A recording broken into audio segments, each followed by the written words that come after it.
7:14, which says, if my people which are called by my name, that would be you, us, would humble themselves and pray. Stop acting like you better and bigger than everybody else. And stop walking around with, my grandma would say, with that Church of God in Christ nail on your face.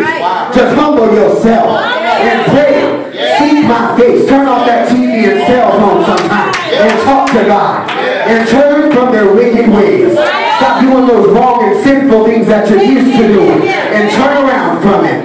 Then will I hear from heaven and will forgive their sins, and I'll heal the land. We have to stay prayed up in the times like this, because the devil is on his job and he's busy doing it. Jesus told Peter in Luke 22 and 31, Simon, Simon, behold, Satan hath desired to have you, that he may sift you as wheat. But I pray for you that thy faith fail you not.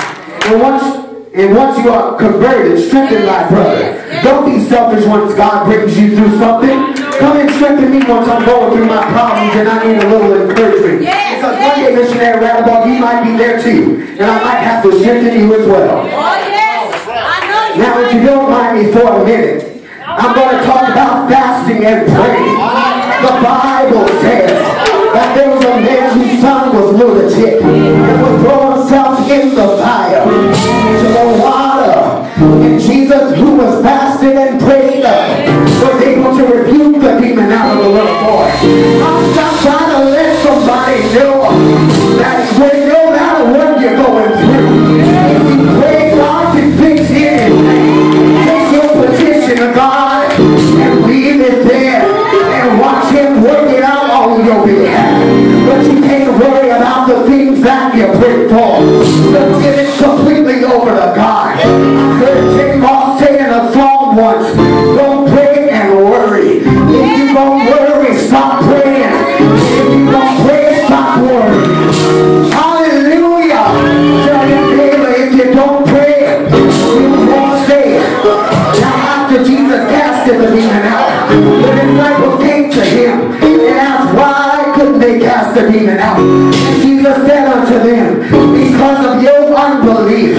For verily I say unto you, if ye have faith the grain as a mustard seed, ye shall say unto this mountain, hallelujah, give me hence from here, and it shall move, and nothing will be impossible unto you.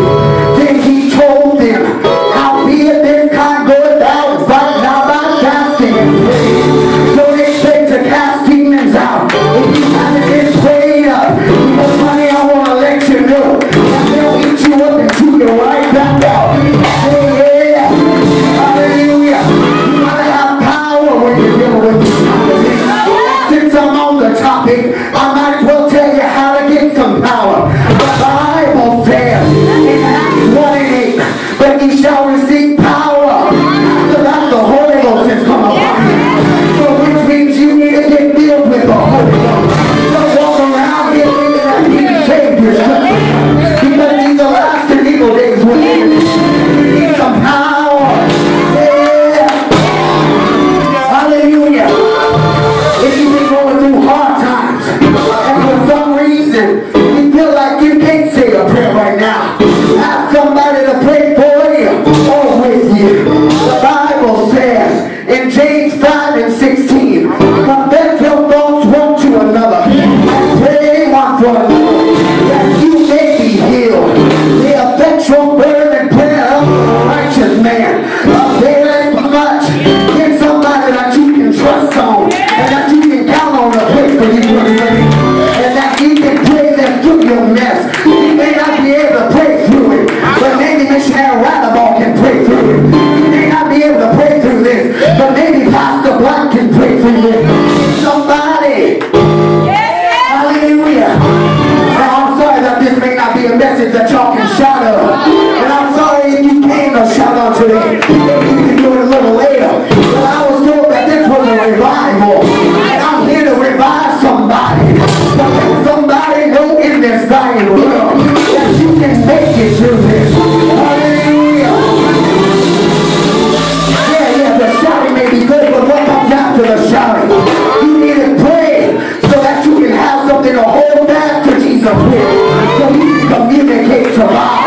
God just wants to hear from you.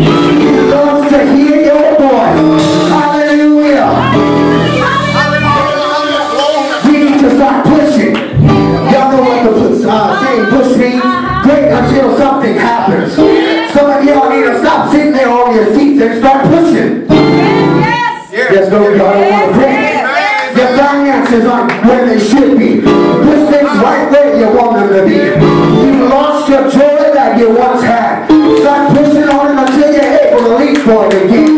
Your father's friends and family members may not be acting right. Well, push them right on out the way. You gotta start pushing on some of these things. But listen, you gotta be mindful of some of the things that you're praying for. God might not want you to pray for some things. Some of the very things that you might be praying on are the things that God is trying to push out of your life. Hallelujah. The Bible tells us in 2 Corinthians 6:17, therefore come out from among them and be ye separate, saith the Lord, and touch not the unclean thing, and I will receive you. If God is separating you from someone or something, be obedient and go. They may hate on you, but we all heard the saying that when somebody kicks you down on your knees, you're in the perfect position to do what? Pray. So stop praying once they kick you down. Stop praying once they hurt on you. Stop praying once they lying behind your back. Stop praying once they talk about you. Don't worry about it. Down on your knees and begin to cry out to God. Tell all about your problems.